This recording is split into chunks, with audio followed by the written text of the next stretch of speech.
My brothers and sisters, you are now watching the Gamer 2323, so just forget about the chores you're supposed to do. Put your feet up, get your Kool-Aid, fried chicken, popcorn, get whatever you may need! And I hope you enjoy the video. Alright, what's crack-a-lackin', suckers? Hope you guys are having a great, wholesome, pure, productive day today.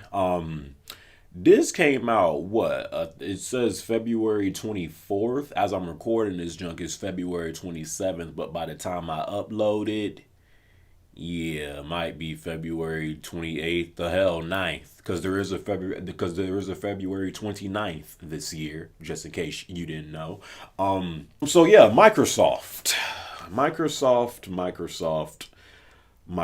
Seems like these suckers are the only ones that are putting out, a steady influx of news when it comes to their next generation console, that Xbox Series X. Meanwhile, on the other hand, Sony at this point is just like, this is why I know we joke a lot about Xbox console wars, stuff like that. This is why you need competition. Sony has pretty much, I feel like Sony has thrown in, their I feel like Sony has been done with this generation like after 2018, bro. To be as far as constantly trying to advertise stuff, put stuff out there. Sony ain't being pressured to do nothing. So what have these suckers been doing these past few years? Just laying back, because they have the privilege to do that. But this is not about Sony. This is about Microsoft, okay? Microsoft has put out some more Xbox sex. Jesus Christ. Xbox Series X. Bro, just call this junk the Xbox Sex Box. or like the Xbox Sex. I don't know. But Xbox Series X. Microsoft has put out some more news about this junk. It was a huge article that they put out. I seen, X drones, talking about the junk and like hyping it up on Twitter. This is a pretty lengthy article right here. They go into detail with this stuff, so wanted to, go over it, discuss it, if you will. So let's get into it. From Phil Spencer, the head of Xbox. What you can expect from the next generation of gaming. The future of gaming has never been more inspiring. Creativity in games is flourishing. New services empower you to discover more games and bring you closer to the games and creators and streamers you love. The cloud. Oh God, here we go. The power of the cloud. The cloud creates a sucker. I'm sorry, but remember before Crackdown 3 came out? And how them suckers was saying, oh yeah, the power of DX12 and the power of the cloud combined with the power of the Xbox One X was supposed to make Crackdown 3 like one of the, most powerful, greatest looking games with all that destruction and stuff.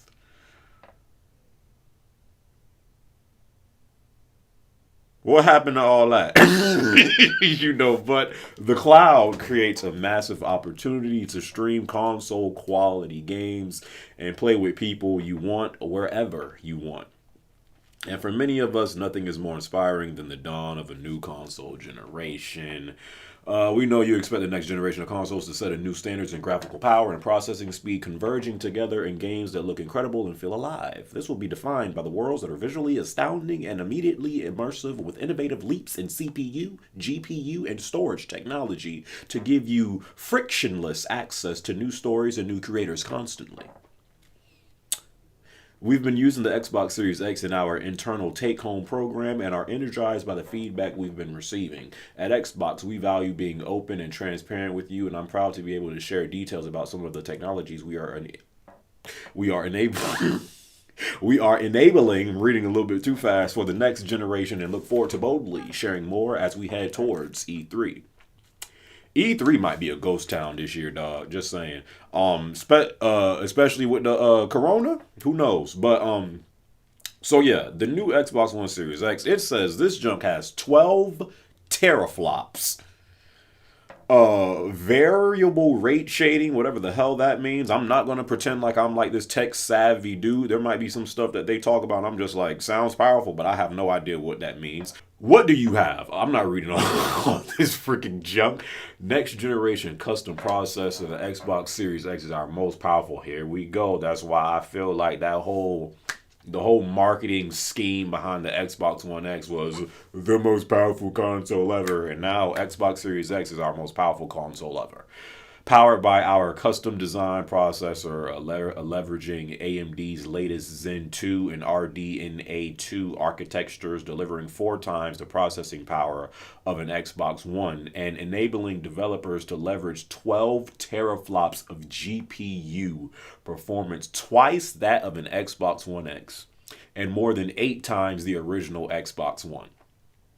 Xbox Series X delivers a true generational leap in processing and graphics power with cutting edge techniques, resulting in higher frame rates, larger, more sophisticated game worlds, and an immersive experience unlike anything seen in console gaming. 120 frames per second support. With support for up to 120 frames per second, Xbox Series X allows developers to exceed standard 60 frames per second output in favor of heightened realism or fast-paced action. 120 frames per second support.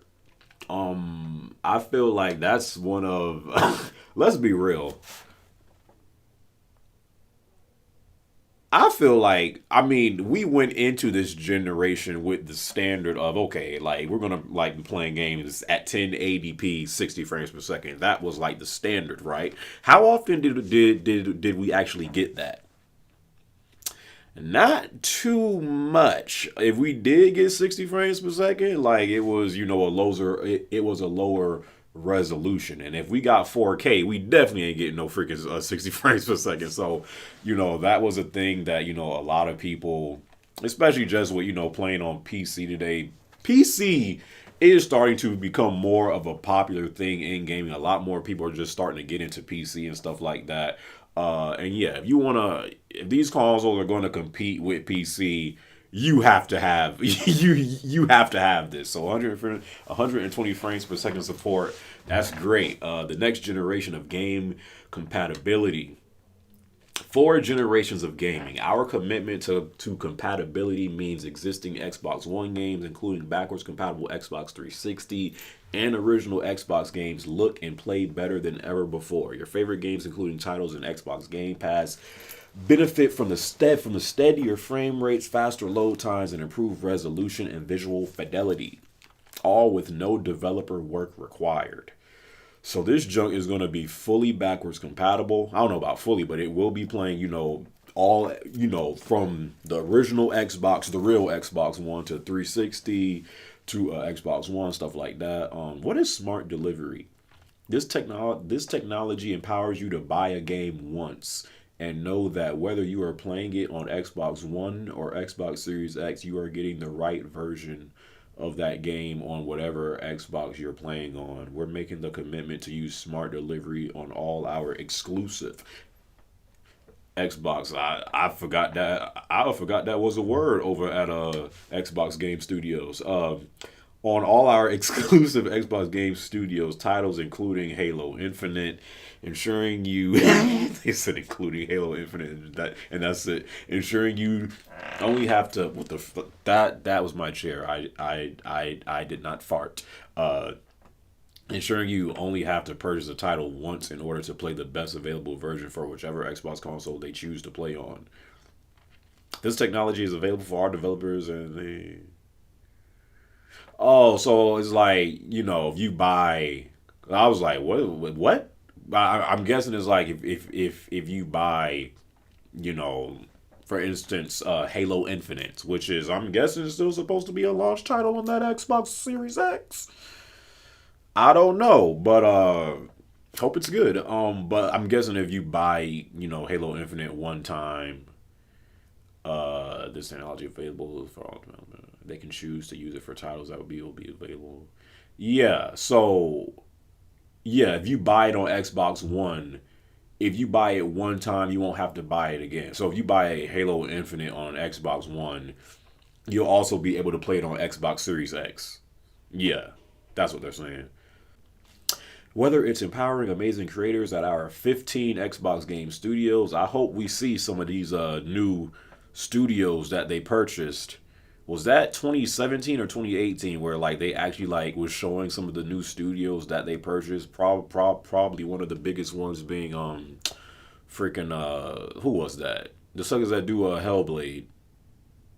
My brain is completely dead. But them suckers, they what, I think they purchased like maybe 5 or 6 studios. Hopefully, listen, because that's pretty much the end of this article. It all sounds great. It all sounds good. Let's not and I don't know, because I feel like some people are different now. Uh, I personally still believe exclusives still matter. This whole new approach that Microsoft has been taking, that whole play anywhere type deal, to where let's be real, all of the Xbox games that I thought were actually good this generation, from Cuphead to Halo to Ori and the Blind Forest to, do they have anything else worth playing this gen? I don't know. I don't know, but lately, all of the greatest, exclusive games that, are on Xbox, you can all play them on PC, and that seems like that's what they've been doing this generation, the whole play anywhere type deal. I don't know if I just have an old school mindset to this, but I'm still one of those people that, like, if you are trying to convince me to buy a console, what can I only get on your console that I can't get on the others? Like, that's just still the way that I look at it. But I am starting to see more and more people look at it like, no, I'm going where my friends are. I don't really care about the exclusives, as long as they have like the multi-platform games and stuff like that. I'm going where my friends are. I don't really care. I've seen people say they don't really care about exclusives because most of the games they look forward to are all like multi-platform games. I'm still one of those dudes like, hey, that I feel like that's what I feel like that is the only thing that separates Sony from Microsoft. As far as features, PS4 doesn't really do nothing that Xbox One. Hell, I think Xbox One is better because it is actually backwards compatible. I feel like that's one of the greatest things that the Xbox One had this gen that PS4 didn't. It was actually backwards compatible, but they kind of needed to do that because them suckers ain't got no games to play, But let's be real. In terms of features, PlayStation 4 and Xbox One are pretty much the damn same. The only thing that separates these two is PS4 has games that you can only play on PlayStation 4. What are we waiting for this year? Last of Us 2. Now if the day comes to where they're like, yeah, because you know how Death Stranding, I guess, is coming to PC. Is that this year or next year? I don't know. But if I start seeing more and more, because I know it was a rumor that Horizon Zero Dawn might be coming to PC and stuff like that. If I start seeing stuff like that, to where like, I'm talking about like huge first party titles from PS4 are starting to go on PC. It is. I'm gonna be showing the same energy towards Sony that I show Microsoft right now. Why do I have to buy a PS4 now? I know a lot of people. Some people prefer playing on consoles, so that's why they play on consoles as opposed to PC. I'm kind of like that too, because I just hate when you're playing PC gaming and you run into a freaking error and it says error code 0156789 hashtag A6Z4R, and it's just like, so let me look this up real quick. Then you have to like look up what to do. Consoles for me is just way more convenient to game, because you don't got to really deal with all that stuff like that. So, for me, I feel like I'll always prefer playing on consoles, but I don't know. Maybe this is the boomer speaking in me. Okay, boomer. I just still think consoles need games that you can only get on that platform. Look at the freaking Switch. This Like, I don't think it's rocket science. I really don't. I don't even know why I have to explain this, but I've seen people, not really like get it. Look at the freaking Switch. I don't even I don't even know if the Switch is as powerful as a PS3 and 360. I really don't. I really don't know, but look how well the Switch is doing this gen. And it's pretty much due to first party titles. I freaking loved Astral Chain, freaking Smash Bros. Melee, Zelda, of course Mario, whatever. Like Switch. That's the only thing it has going for it. Because the freaking online for Switch is a joke. The features suck, pretty much. You can't even voice chat on. Well, technically you can, but you have to be like a rocket scientist to do it. You gotta like connect all this junk. Like Switch is doing well this year. It is pretty much that's literally Nintendo's entire existence is based off of their first party exclusives. So for me, like, these consoles being more powerful, yes, it is needed and it is required, and I will, be hyped for, the more powerful consoles and features and stuff like that. But at the end of the day, at least for me, I'm still buying consoles to play these games. I'm still buying these consoles to play these exclusive games, my brothers and sisters. Am I preaching in here today? Leave it down in the comment section below. But so yeah, I mean, it sounds great. Sounds great, but I hope next generation, and again, this new direction they've been going in, it looks like they're doing this play anywhere type deal. If that's the case, why get a Xbox Series X? Because I am literally a slave for Halo. Like, no matter how trash that junk gets, Halo holds a special place in my heart. So if Halo Infinite is looking right, might just have to go on. Might just have to go ahead and buy that Xbox. Y'all, well, if you've been watching this channel, you guys know my history with Halo, the stuff that I've been put through. I love Halo. Okay, so when freaking people say that I'm like a Sony pony, no, sucker. Every single generation I have bought an Xbox specifically for Halo. I can never be called a Sony pony ever. Okay, but if Halo's not looking right, shit. I'm after. I don't know if I'm getting the Series X, So I don't know, man. Sounds great. Seems like the Xbox Series X is going to be really powerful, the true most powerful console ever, until Sony decides to step out from the shadows and, I don't know, say something. I don't know, man. I hope Sony is not getting, because this seems like I'm pretty much done with this video, but this seems like a pattern. Like every time a company does really well, they get cocky, and then going into the next gen, they don't do as well. Think about it. PS1 was cool, but then PS2 pretty much dominated that generation. Even though that generation with PS2, Xbox, and GameCube, I felt like that was the last gen you truly needed every single console. That generation was golden. But PS2, the freaking library on PS2 was just like, my God, so PS2 like freaking destroyed it. But then I felt like Sony got, they was feeling themselves a little bit too much, went into the next gen cocky.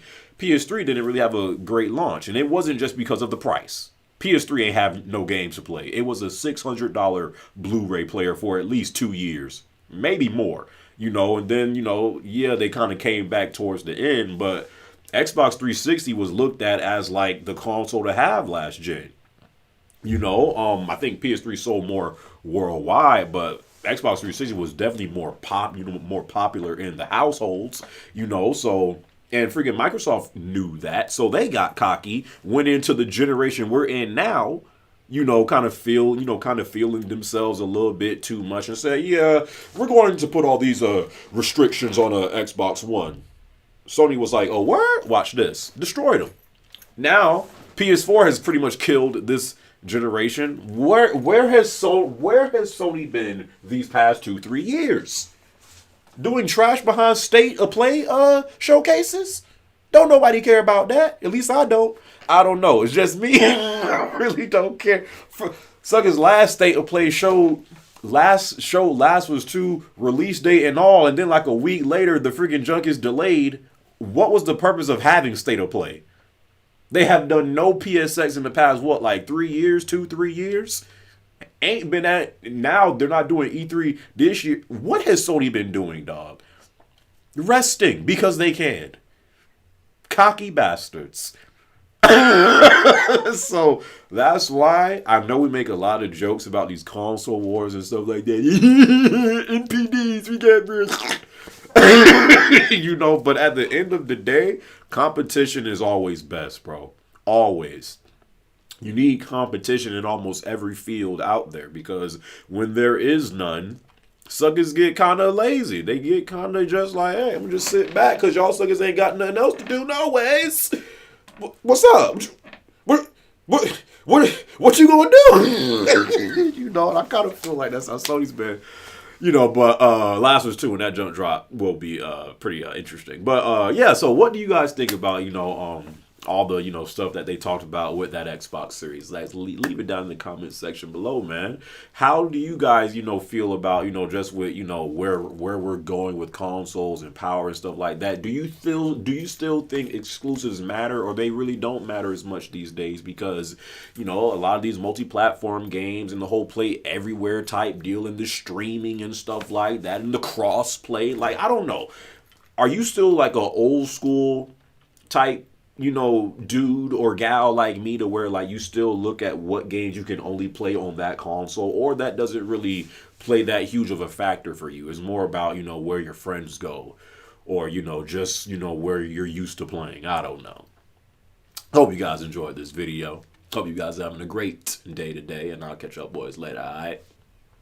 Phil Spencer.